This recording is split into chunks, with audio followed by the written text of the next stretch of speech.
PSG Fan TV, bonsoir à tous, bonsoir. Comme quoi les physionomies de match sont souvent traîtres. Mais ce soir, on peut dire que Dortmund a été au-dessus. Qu'en penses-tu ?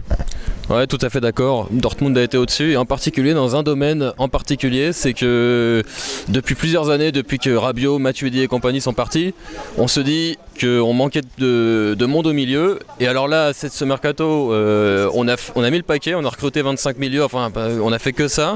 Et puis finalement, on se retrouve de nouveau à se faire complètement bouffer par un duo infernal, Emre Can et Witsel, qui a été impressionnant ce soir. Tous les deux ont été impressionnants. Donc la composition tactique bizarre de Tourelle avec seulement deux milieux de terrain pour faire face à ça. Gay qui est pas tout à fait dans le coup. Verratti qui a fait ce qu'il a pu mais qui était trop esselé, l'organisation qui n'existait pas, l'équipe coupée en deux et en face Dortmund, voilà, complètement le collectif, la force du collectif, un bloc qui a été quand même beaucoup plus fort qu'attendu. On attendait des lacunes défensives, on attendait des espaces et puis finalement ils ont été intraitables et il n'y a pas eu assez de mouvement en face de notre côté pour les mettre en danger, pour contrer ce bloc. Donc finalement ce soir ça ne sera pas tellement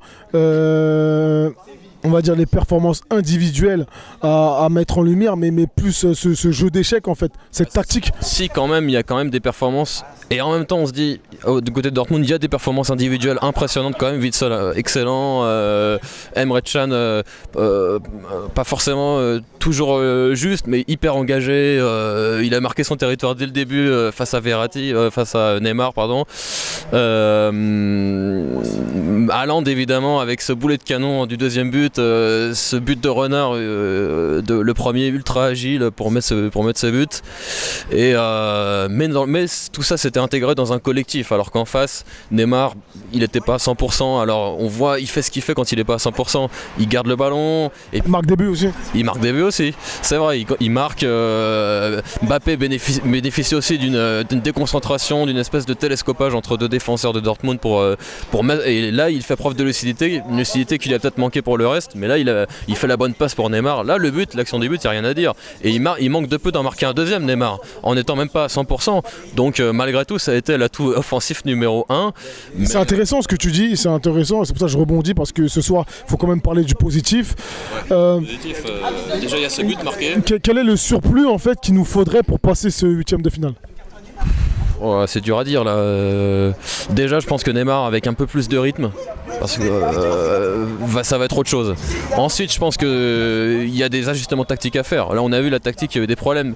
Les côtés, il y avait que Kurzawa d'un côté, Meunier de l'autre, et puis tout le reste de l'équipe était compacté au centre. Les trois qui étaient devant, ils étaient tous les trois au centre. Il n'y avait pas de neuf, donc forcément, les trois, ça n'avait pas vraiment d'organisation définie. Avec un Icardi, peut-être qu'il n'aurait pas été toujours excellent dans la maîtrise du ballon.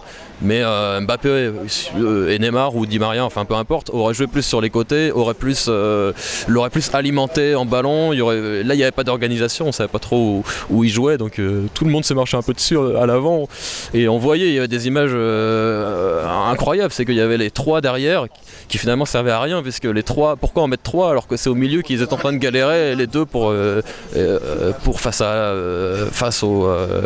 Sancho, qui a mis le milieu complètement sous l'eau. Même si Tourelle pour sa, on va dire pour sa décharge là, ou pour sa défense, il a fonctionné souvent en 3-4-3. Donc il a tout de même essayé de densifier son milieu de terrain ce soir. C'est vrai, et puis en plus on sait que Marquinhos peut aussi monter d'un cran pour faire face aux défis physiques. Mais bon, il y a eu il n'empêche que c'est quand même au milieu qu'on se fait complètement posséder dans ce match. C'est là que ça s'est joué complètement, parce que la défense finalement, il y a eu des trous, il y a eu il y a eu ce premier but notamment, sur le premier but où il y a un ballon qui revient sur le pied d'Haaland et puis il se retrouve seul face à Navas.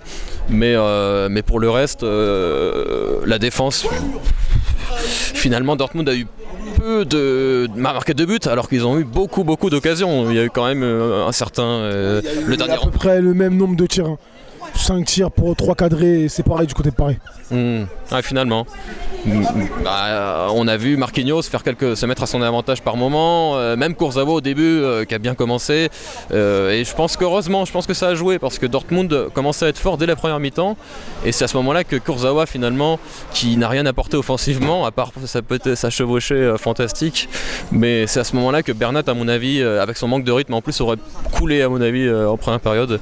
Donc voilà, Kurzawa à la limite, on ne sait pas trop si ça va... Un match correct ce soir quand même. Un match correct, il a été au rendez-vous, on ne sait pas trop si ça va lui servir pour la suite, qu'est-ce qu'on va en faire, mais il n'empêche qu'au moins c'est toujours ça de prix, il a fait quelque chose, il n'a pas été trop mauvais. Merci à toi. Ah bah merci, bon, merci. De rien.